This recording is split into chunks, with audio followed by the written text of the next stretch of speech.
Bonsoir à tous les deux. Bonsoir. D'abord, un seul mot, bravo. Merci. Merci. Bravo, parce Merci que beaucoup. vous avez, alors on a travaillé un petit peu et vous avez été élu donc troisième lauréat de cette initiative. Alors moi, il y a une petite question qui me taraude. On est dans le numérique et pour autant, vous êtes une maison d'édition. Alors, où est le lien entre le numérique et l'édition? Est-ce que j'ai manqué quelque chose? Oui, vous avez raison. Normalement, on ne devrait pas être ici, vu qu'on est très attaché aux livres. On adore les livres papier. Et en plus, on parle de patrimoine à travers ces livres.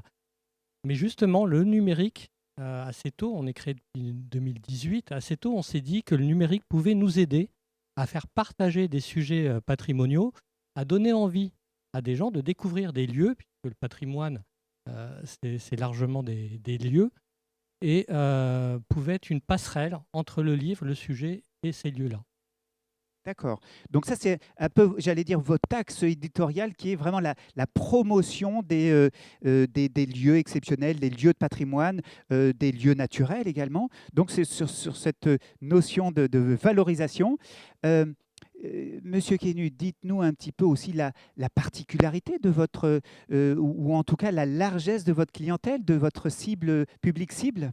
Oui, alors effectivement, nous, ce qu'on a décidé dès le départ, c'est d'associer à la fois une maison d'édition qui va à la rencontre de la jeunesse, donc avec des collections jeunesse, d'un jeune public, donc des livres qui concernent, on va dire, des enfants pour l'instant, de 6 à 12 ans. Et puis, d'un autre côté, des histoires, des livres sur le patrimoine qui parlent de l'histoire et du patrimoine, donc à destination d'un public plus adulte.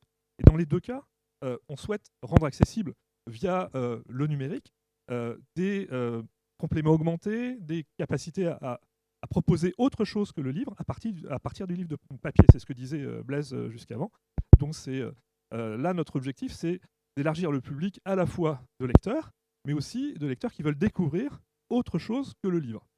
D'accord, donc finalement, on est dans une multidimension.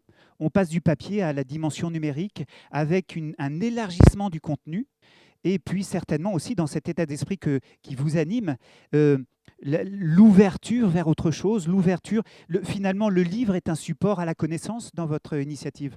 Oui, exactement. En fait, on parle même de transmédia. On va utiliser, le livre reste le pivot, mais on va utiliser d'autres outils pour faire découvrir ces sujets-là.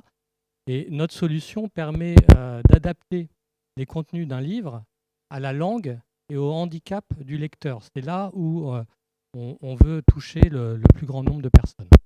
Très bien, bah écoutez, franchement, bravo encore, bravo pour cette initiative.